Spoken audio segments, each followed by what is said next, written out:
Welcome to Tunheim's podcast about being understood. I'm Pat Milan, Tunheim's Creative Destruction Officer, and with me is the head of our digital services and AI, David Erickson. The first time David shared with me what he's about to share with you, frankly, alarm bells went off in my head, and in a good way. And I think if we do our job well in the next few minutes we've got here, I think you'll agree with that. Everything you have learned about how to build, capture, and engage an audience on social and digital channels is very quickly becoming obsolete. And David, I just want to go to this point quickly. I think your argument is that there are two pretty dominant factors that have just changed the landscape in terms of discoverability for brands. Sure. Well, it's been happening for some time. Since 2017, 2014, maybe even. We've been seeing a change in behavior in search and a change in behavior in social. Those are the two primary channels through which, digital channels anyway, through which people discover brands. It's being supercharged now in the age of AI. Mm-hmm. And so how do we get discovered when AI is kind of eating the world, or at least poised to eat the world? So let's talk about those two quickly. And I point to some graphics that I know that you've put together and that we're going to share with the audience. Google's search behavior has changed pretty dramatically.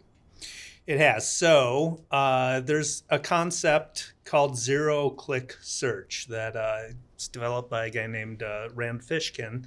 His company SparkToro, data collection or data analysis company, started measuring the degree to which people are clicking on a link in search results. Now, typically, for years and years and years, we've had those 10 blue links that people would click on, and we do search optimization to get our clients visibility within those 10 links. And Google has, over time, created instant answers. So when people are querying Google for something they need to know, it will display the answer right within the search results.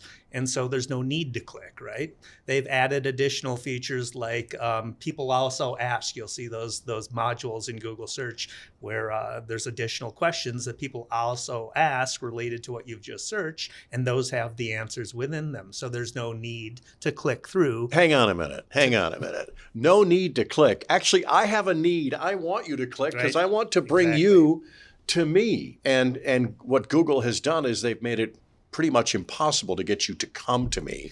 They want to answer it. They want to control the audience. Well, I mean, that's what they're selling. They're selling advertising. So the more that you spend time on Google properties, the more advertising inventory they have to sell. So yes, they are trying to keep you there. The same basic dynamic is happening within social media. And let's talk about Facebook for a moment, because I was really surprised when I saw the facts you're about to share here regarding traffic and the prioritization of content. Can you talk about that for just a moment? Sure.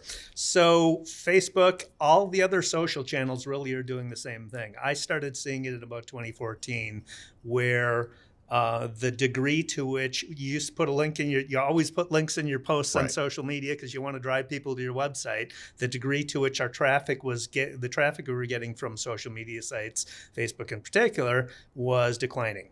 And so they are also trying to keep you on their platform. If you include a link in your post, they're not likely to show it to that many people. It's actually worse than that, isn't it? Didn't you tell me that they kind of really push your stuff down? There's basically a link penalty. Yeah, right? There's a penalty. And so they are favoring native content. So if you're uploading imagery without a link, video without a link, your content is more likely to get more reach, more engagement and everything, because they want to keep you on the channel. Again, they have inventory ad to sell. But to me, a guy who spent a lot of years in the advertising business, the beauty of digital was you were able to connect all the dots, right? I did this, I put it on Facebook, and then they're breaking my chain, my ability to see where you're coming from. It is disrupting what we have been doing for years and years and years, which be able to track that traffic. Facebook, the problem is a lot of people are still putting links in their content on social media, and so they're not getting as much reach. But you got to think of it as a brand awareness channel more than a direct response channel now. When I look at the insights you've collected, I have one kind of overarching realization. Social media is no longer about us. It's really about them. Well, there are stages within a social media company that are now fairly predictable. When they first launch, you probably will start seeing with Threads, because that's the new social channel. They prioritize the needs of the users because they need to aggregate as many users as possible to monetize it. So they give the users everything that they want. There's a graphic, and I think we're going to put it up on the screen for our viewers, but you talk about these meta link penalties. And you talk about it in terms of Facebook here in particular, but can you explain what this means? Because you do break it up by videos versus links versus images. Can you explain that a little bit? Well, it's just not all content is the same in the eyes of the social media channels, right? So they don't want you to leave the platform. If you include a link, you're going to get penalized for it. You're not going to get as much reach or as much engagement. They do want you to stay on the platform, so the things that keep people on the platform are things that, one, don't send them away to another website, but two, are engaging. So images are one, where you're going to get more reach, more engagement if you use images. Video in particular is the most compelling kind of format. So people will spend time watching videos on social media platforms. But you don't want to put a link to a video. You need to upload a video. So you're not including a YouTube link to a video. You upload the video directly to the channel. And it's not just Facebook and Meta. You've got some pretty good stats here that I think we can share about LinkedIn and YouTube preferences. Sure. I mean, all of them prefer their own native content. So when we talk to clients about thought leadership, we got talking about LinkedIn and sharing your content directly on LinkedIn, not linking to a blog post that you have on your website. So YouTube, same thing. I mean, they want to keep you on site. They have advertising inventory to sell, and that's their business. So the other factor that needs to be taken into account are two facts that you have pointed out that I don't think I saw discussed much. You remember, my jaw was on the table when you showed me this the first time. I had a hard time believing this. Social media engagement and traffic has been in decline for years. That seems completely at odds with the world experience I have, which is everyone's faces are buried in their phones. But in fact, the numbers say it's down. How can that be? What's going on? It's because the algorithm changes. People don't keep up with the algorithmic changes at their peril, right? And these social channels are like, put a link in your post, the algorithm's going to take account for it. If it's now, people are still using social media as much as they have in the past, but think about it. Like TikTok is one of the most popular channels, and it's all video all the time, and it's only native content. But social and digital media, they're a fact of life in modern marketing. I mean, with all this change and disruption, the real question is, what does our audience need to consider in order to try and keep up with the challenges? Because what we're really talking about here is discoverability. So can you just spend a minute or two talking about what we need to do differently, what needs to occur in terms or in the ability to have our brands be discovered, I should say? Well, let's take a look at what the state of the universe is right now, really. Search isn't going away. People still search a lot. They still use Google a ton, right? But the ground is shifting beneath our feet. And so we need to do two things. We need to maintain what we have with our presence in Google search, because that's a discoverability channel, while also thinking about the future in which AI is going to be infiltrated into everything. Now think about this. OpenAI, owner of ChatGPT, released what's called a multimodal model, where you can talk to it and it'll talk back naturally. So conversational computing is going to be a big thing. It can see, so it's got a camera that can understand your surroundings. You're going to be able to have conversations with it in a bunch of different ways. That's the future that we need to think about in terms of discoverability. I think you're talking about, I would say this is AI with context. Yes. Wow. So, what we need to do is think about that future and how do we pivot towards that future so that we are not lost in that environment. But to me, this is where the opportunity is with AI, because one of the things you said to me when we were having this conversation was AI needs sources of truth.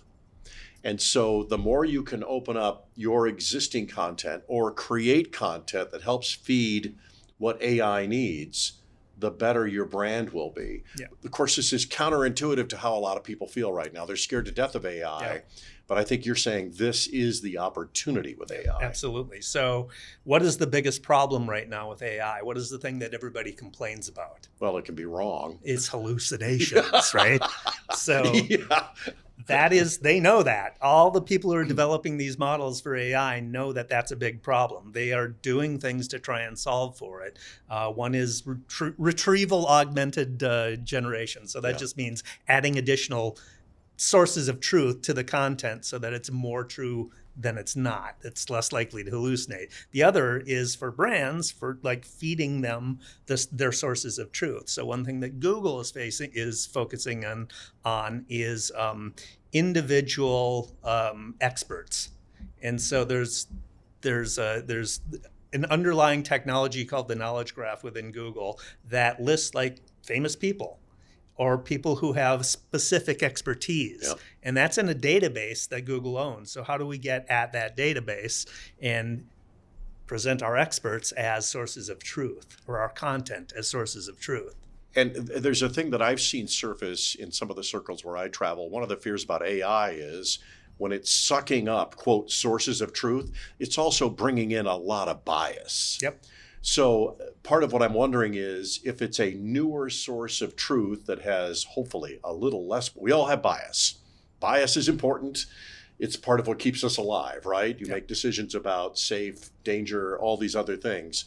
But trying to level out bias is another big thing. So does that mean that if it's newer, created, put together something in a more recent date, does it get any kind of preference, or is it all out there to be? No, I think it's all out there. I think what you've seen with the development of these models so far is they've sucked up all the existing knowledge, which has inherently those biases and those things. So you're seeing that reflected in the models.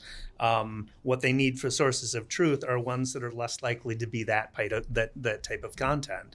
And so Google, for a search engine optimization people, I think that's a discipline that is going to be actually more important in the future. A lot of SEOs are afraid of AI, but those skills, that understanding of how algorithms work, is more important. Google has a acronym that they use for good content, basically, and it's EAT. It stands for expertise, experience, authoritativeness, and then trustworthiness. And so those are kind of the guidelines that they have their search quality raters look at for content to determine whether it should show up in search. Does the content demonstrate experience in the topic? Does the content demonstrate expertise in the topic? Is the content created by an authoritative source? And therefore, is it trustworthy? All of this leads to something we've been talking to clients about since before the pandemic. Yep. We have an approach that we call be your own media company. Yep. And part of the problem, and this gets into media coverage and in so many areas, and we should do a separate podcast about that. But in essence, instead of waiting for someone to discover you, someone to write about you, you actually do need to create your own content, become your own media company. And I know the term scares people because they're like, oh my God, how are we going to create that much content? But the truth is, it's not about the volume so much, at least on the front end. It's more about being able to say something important and do and say interesting things. That will help you rise up, which, by the way, most organizations have a difficult time saying and doing interesting things. But doing that, what we call be your own media company, does play well into feeding the AI engine, being more discoverable. Right, and it's beyond that even. It's like creating your own content engine, which is being your own media company, is demonstrating your expertise, demonstrating your experience, demonstrating your authoritativeness, and being trustworthy. All those things that Google's algorithm looks for, and are the things that AI companies really are looking for as well. And so take your content generation media company that you establish, but add on to it thought leadership. I mean, it is thought leadership, but you have experts within your organization that should be thought leaders. And how do you develop that source of truth? They are cited in news articles as sources, as experts. They're speaking to audiences on a topic. All those different aspects of thought leadership contribute to the overall ecosystem that AI is going to be tapping into. And this is the new world of strategic communication. We're not going to slay this dragon in a podcast, No. but I do want to say this. You have built a discipline to help clients get back on offense because everyone's kind of trying to figure out what's going on. At least when we're talking about where it comes to discoverability, the first part of it is do a brand audit, do an AI brand audit. What does that mean? So that's we do audits all the time for companies. Yeah. An SEO audit is really kind of what you would be doing, but in AI. And so that's, we do keyword research for companies for doing search engine optimization, search visibility audits. That's part of it, just understanding the keywords that are associated, the words, the language that's associated with what you have to offer. But it's thinking it in a different way. When you get back to looking into the future, 3 to 5 years from now, or even next year, where multimodal systems people are having conversations with brands, about brands, with the issues and the problems they're having, what does that conversation look like? And that's where our audit is having those conversations with AI to see who shows up and how. The second part of it, you call it discoverability preparedness. Tell me a little bit about what that means. So that's a lot of what we do with SEO, but adding some additional technological things that make the content that you're producing more understandable by AI, and connecting the data sources so that, if you think about AI, it's developed using neural networks, and neural networks are how our nervous system works. If you throw a ball and you start playing baseball and you throw a ball, it's really awkward until you do it a bunch of times. It's that nervous system sending signals, consistent signals, to building up that muscle memory. It's basically the same concept, but with your data. Okay. And so building up that muscle memory with your data within the AI systems makes it more likely that your content is going to show up. So the path is the brand audit, an AI brand audit, and then a discoverability preparedness. And then you're really in a position to do thought leadership that's going to connect, going to raise up, going to create you as an expert in your category, and make you a lot more discoverable. There we go. Make sense? Yep. Okay. The challenge of discoverability is not going away. It's only going to get tougher, and the best way to build a true competitive edge is to really jump on this now. Our team at Tunheim is ready to help. We're always happy to talk. You can reach out to us at tunheim.com. For David Erickson, I'm Pat Milan. Thanks for joining us on the Tunheim podcast.